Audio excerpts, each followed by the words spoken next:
Hello physios. तो कैसे हैं आप लोग? आज की इस वीडियो में हम देखेंगे कि टेंस क्या होता है ना। क्योंकि मैंने आपको जो उसको पहले जो वीडियो भेजी थी उसके अंदर मैंने आपको बताया था कि जो टेंस जो होता है वो एक इलेक्ट्रिकल स्टिमुलेशन प्रोवाइड करवाता है, थ्रू ट्रांसफर करता है हमारी स्किन के अंदर।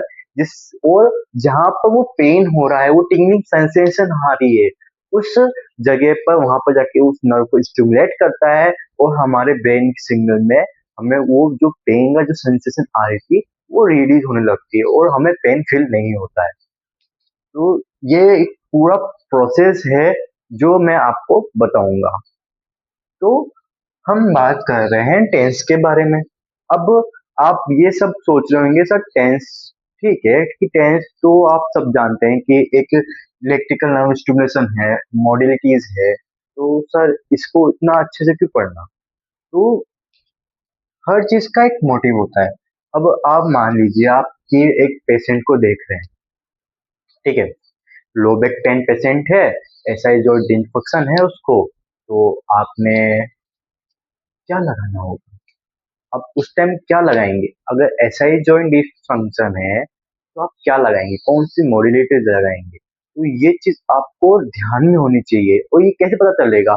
मतलब पहले आपको ये जानना होगा कि एसआई जॉइंट डिसफंक्शन होता क्या है ना। तो वो आप जब वो पढ़ेंगे तो आपको पता चलेगा कि उसमें मसल्स का इन्वॉल्वमेंट है या नर्व का इन्वॉल्वमेंट है।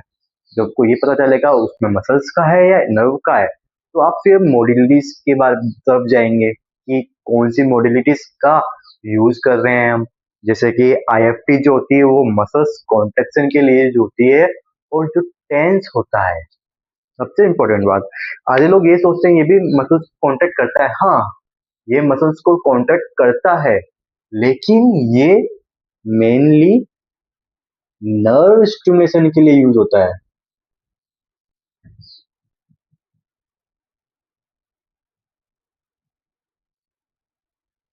ओनली नर्व स्टिमुलेशन मसल्स को कांटेक्ट करता है, वो भी हाई फ्रीक्वेंसी के साथ। मान लीजिए 200 फ्रीक्वेंसी मैंने हाई कर दी पेशेंट के, बहुत ज्यादा फ्रीक्वेंसी, तब जाके स्लाइटली मसल्स कांटेक्ट होएगी। लेकिन ये मेनली केवल नर्व स्टिमुलेशन के लिए काम आता है। और जो आईएफटी होता है वो मसल्स कॉन्ट्रेक्शन के लिए यूज होता है, फैराडिक करंट भी होता है ना। तो हम पढ़ेंगे आगे, लेकिन इससे पहले मैंने आपके सामने एक लाइन लिख रखी है। आपने देखा होगा ये लाइन क्या है? क्या लिखा है इसके अंदर मैंने? Non invasive analgesic techniques. मतलब क्या है? Any guesses? तो मतलब इसका मतलब ये है कि जो हमारे पेन हो रहा है बॉडी के अंदर उसको रिड्यूस करती है ये टेक्निक, टेंस। ये टेक्निक कौन सी है? टेंस है हमारी, है ना। ये रिड्यूस करती है without using surgical instrument and medicine and skin intact, है ना। मतलब कि ये कोई भी सर्जिकल प्रोसेस के विदाउट, बिना हमारे नर्व को स्टिमुलेट करके पेन को रिड्यूस करती है। That is non invasive analgesic. ठीक है। अब हम बात करेंगे कि सर ठीक है, ये आपने बताया, अच्छी बात है। सर ये मुझे ये तो बताइए कि मतलब ये किस तरह का करंट है? मतलब ये करंट तो ऑब्वियसली एसीडीसी होता है, लेकिन इसके अंदर ये पैटर्न क्या है इसका, किस वे में ये फ्लो करता है? तो ये एक रेक्टेंगुलर करंट फ्लो करता है ना।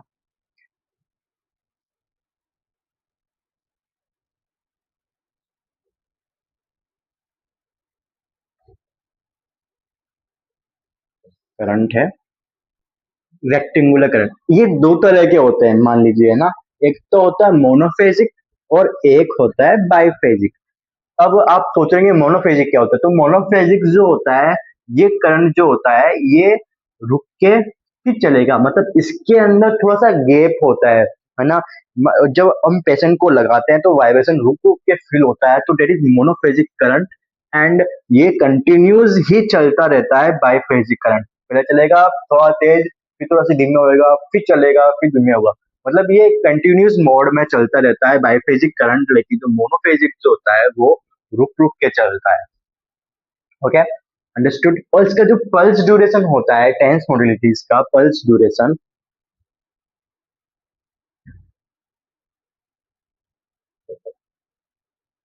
ये जो होता है पल्स ड्यूरेशन ये होता है 5200 न्यूएस एंड 200 है ना, 200 न्यूएस होता है। और इसकी फ्रीक्वेंसी फ्रीक्वेंसी जैसा कि मैंने को पहले वाली वीडियो में बताया था, वो होती है 1 to 120 हर्ट्ज। ये मिनिमम फ्रीक्वेंसी है, ठीक है ना। और इसकी जो मैक्सिमम फ्रीक्वेंसी होती है वो होती है 200 हर्ट्ज। और इसके जो इंटेंसिटी होती है, इंटेंसिटी, ओके, इसकी इंटेंसिटी जो होती है वो होती है हमारी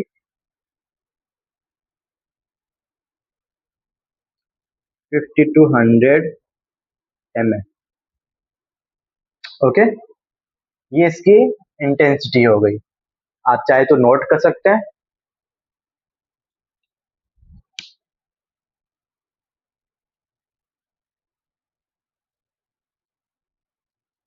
ओके, सबने नोट कर लिया होगा, आई होप।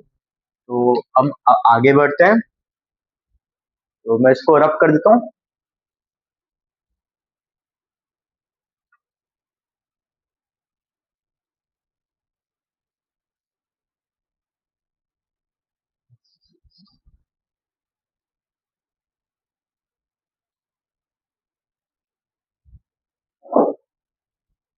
हम्म, तो अब हम बात करेंगे कि जो टेस्ट आपने बता दिया सर, जो इसकी फ्रीक्वेंसी बता दी, इसकी पल्स ड्यूरेशन बता दी, सब चीजें तो बता दिया आपने।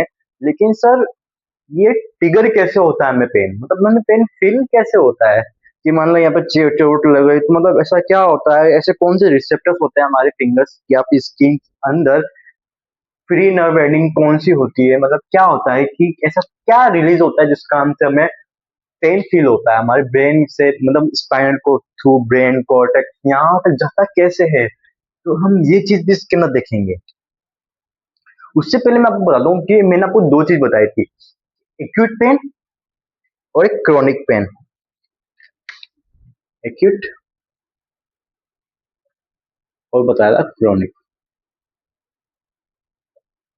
एक्यूट और क्रोनिक पेन के बारे में मैंने बताया था आपको लास्ट वीडियो में। उसमें मैंने बताया था जो एक्यूट कंडीशन जो होती है वो रिसेंटली होती है, यानी 3 मंथ तक ले सकते हो। जैसे मैं 4 वीक बताया था आपको, है ना।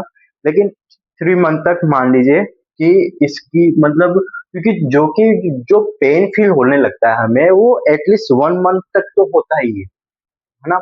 1 वीक के बाद में हमें पेन फील होने लगता है, फिर धीरे धीरे 3 मंथ तक वो एक्यूट कंडीशन के अंदर ही रहता है। ओके, और आफ्टर 3 मंथ, 3 to 6 मंथ, ये क्रोनिक कंडीशन के अंदर आ जाता है, ठीक है ना। ये क्रोनिक कंडीशन के अंदर आ जाता है। अब आप ये पूछेंगे, मतलब जो एक्यूट जो पेन होता है इसके अंदर ऐसा क्या होता है, मतलब जो पेन जो होता है वो रिसेंटली होता है और वो बहुत सेंसिटिव होता है ना, जिससे हमें पेन फील होता रहता है और उसको अनकंट्रोलेबल भी कह सकते हैं एक तरह से।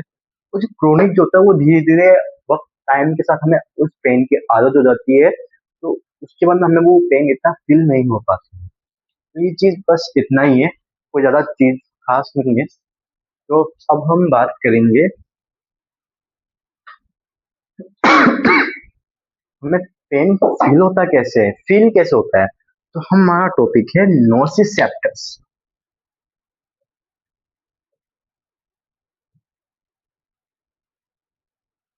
नोसिसेप्टर के बारे में बात करेंगे। ये नोसिसेप्टर जो होते हैं एक फ्री नर्व एंडिंग होती है हमारे स्किन के अंदर, और ये ट्रिगर होते हैं by the some chemical substance, that is trigger bye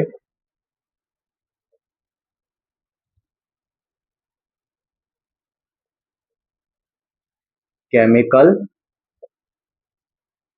and mechanical and thermal.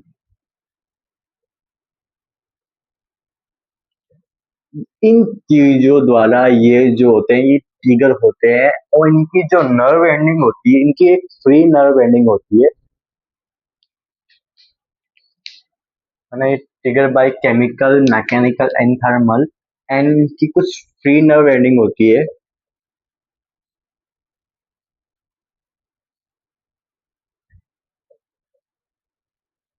Okay, free nerve ending होती है जहां पर कुछ फाइबर्स, एफरेंट फाइबर्स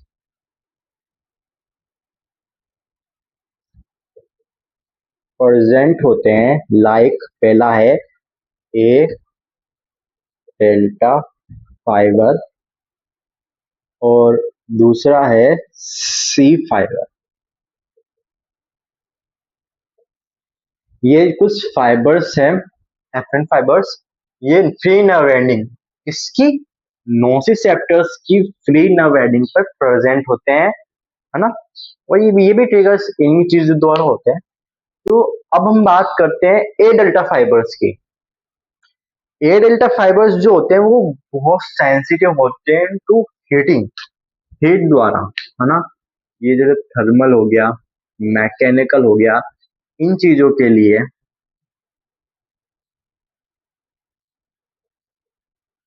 और हीट के लिए टू सेंसिटिव होते हैं,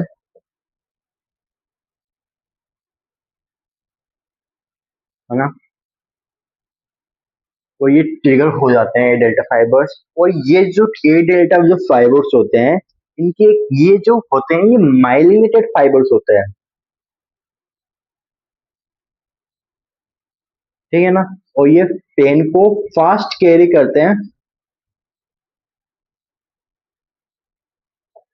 ठीक है ना। इनकी स्पीड मिनिमम 15 ms होगी, ठीक है ना। और ये जो फाइबर्स जो होते हैं ये जनरली 45 डिग्री हीटिंग टेम्परेचर पर कुछ सेंसिटिव हो जाते हैं। मान लीजिए यहाँ पर कोई गर्म चीज 45 डिग्री से चिपक गई तो ये फाइबर एक्टिव होके तुरंत ब्रेन को फास्ट कैरी करेंगे हमारे इम्पल्स को और सेंसरी नर्व स्टिमुलेशन को, और डायरेक्ट हमारे spinal cord to brain cerebral cortex यहाँ तक ले जाके ये सिग्नल प्रोवाइड करवाते हैं ए डेल्टा फाइबर्स, ठीक है ना। और जो सी फाइबर्स होते हैं ये केमिकल के लिए टू सेंसिटिव होते हैं,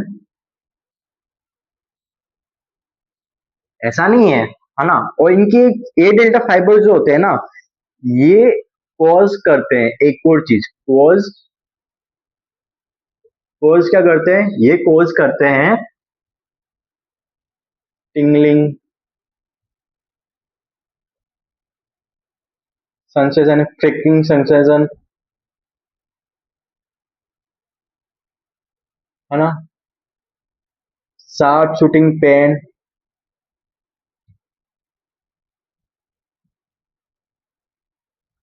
ये चीजें ये करते हैं, ठीक है ना। और ये केमिकल सब्सटेंस है वो सी फाइबर्स के बारे में बताता है। ये केमिकल सब्सटेंस केमिकल्स के लिए बहुत टू सेंसिटिव होते हैं। मान लीजिए मेरे यहाँ पर एक चोट लगी, ठीक है ना।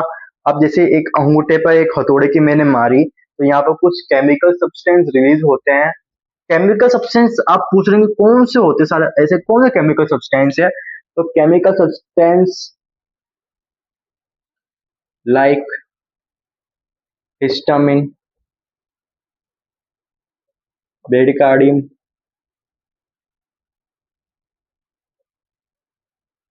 ठीक है ना, एडीपी, एडेनोसिन डाइफॉस्फेट, एटीपी,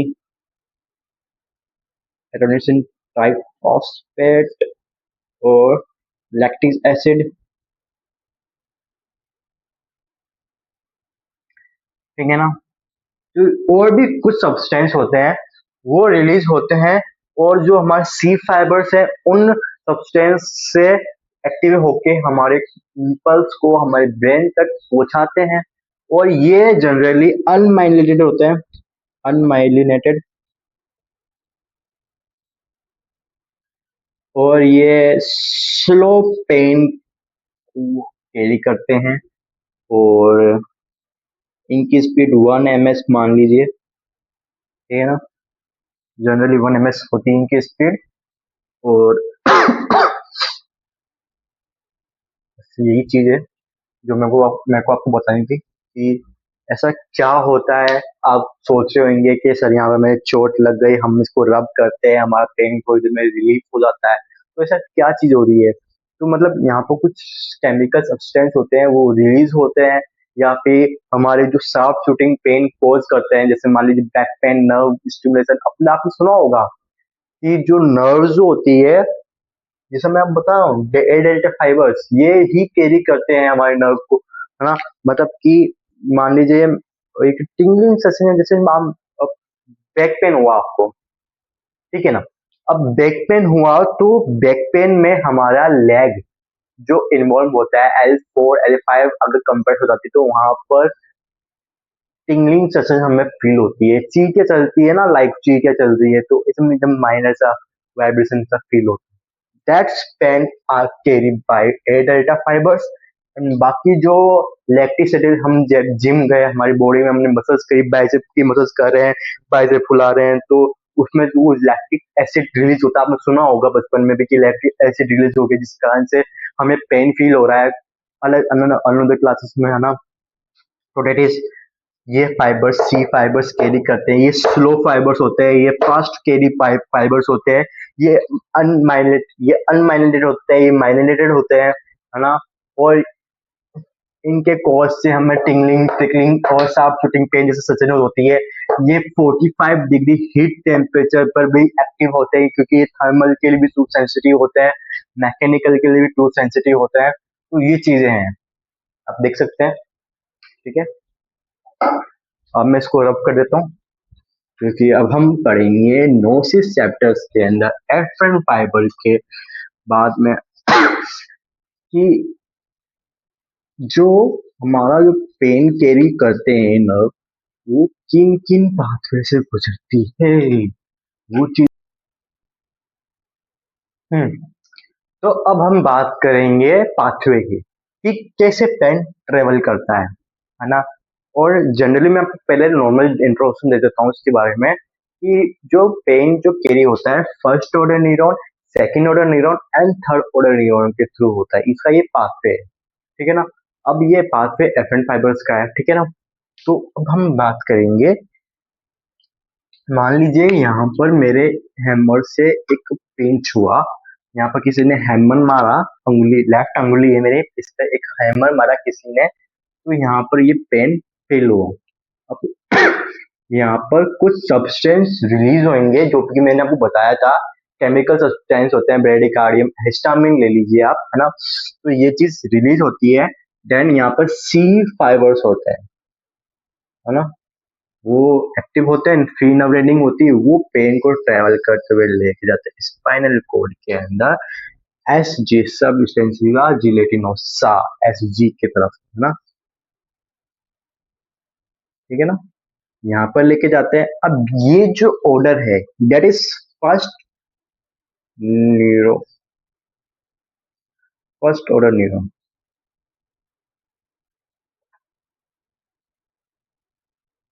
ठीक है ना। ये यहाँ से यहाँ तक लेके आना, ये हो गया फर्स्ट ऑर्डर न्यूरॉन। कहाँ से? Peripheral nerve, free nerve ending से थैलेमस तक, डॉर्सन हॉर्न, है ना, यहाँ तक लेके आया। देन ये यहाँ से ट्रेवल करता हुआ पेन को ये लेके जाएगा थैलेमस तक, है ना। ये डॉर्सन हॉर्न के सब जिलेटिनोसोम में ले आया, एजी में ले आया, तो कहाँ से कहाँ तक? स्पाइनल कॉर्ड थैलेमिक ट्रैक तक, ठीक है ना। ये थैलेमिक ट्रैक है, यहाँ तक लेके आ गया डॉर्सन हॉर्न तक। ये that is first order neuron. ये जो न्यूरॉन स्टार्ट होता है, ये होता है second order neuron, that is pathway, second order neuron का पाथवे, ठीक है ना। ये जाता है थैलेमस तक, ये यहाँ पे जाके इसको रिलीज करेगा, ये सब्सटेंस जहाँ रिलीज करे, ये इसने एक्सेप्ट करे, और ये थैलेमस से वापस सेकेंड ऑर्डर न्यूरॉन स्टार्ट हुआ, ये यहाँ पर जाएगा, यहाँ पर सम केमिकल वो जो रिलीज करेगा, फिर यहाँ से वो एक्सेप्ट करके कॉर्टेक्स तक लेके जाएगा, और फिर यहाँ पर रिलीज करेगा, और हमें हमारे ब्रेन में फील होगा। और ये जो थैलेमस से कॉर्टेक्स तक लेके जा रहा है, डेट इज थर्ड ऑर्डर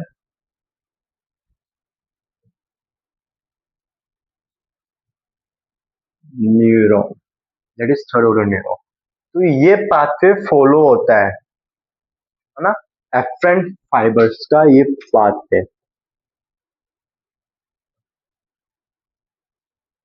ठीक है ना। आप चाहे तो नोट कर सकते हैं, बड़ा सिंपल पाथवे है।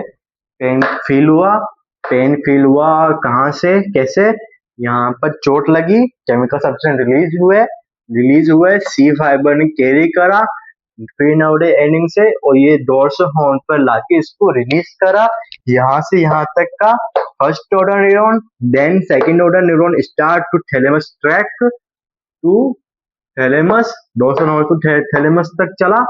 अब ये ट्रैक यहाँ पर चला, फिर यहाँ पर इसने केमिकल सब्सटेंस रिलीज करे, ये थैलेमस से कॉर्टेक्स तक, सेरेब्रल कॉर्टेक्स तक, यहाँ तक चला, ये यहाँ पर इसने थर्ड ऑर्डर न्यूरॉन निकला। That is the pathway of pen-gate theory.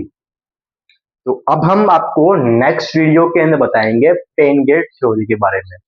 बहुत इंपॉर्टेंट टॉपिक है, आप जरूर पढ़िएगा। और अगर आपको मेरे पे कुछ सवाल पूछना है, मेरे से कुछ सवाल पूछना है, तो आप कमेंट सेक्शन में डाल सकते हैं, मैं देख के आपको बताऊंगा। ओके।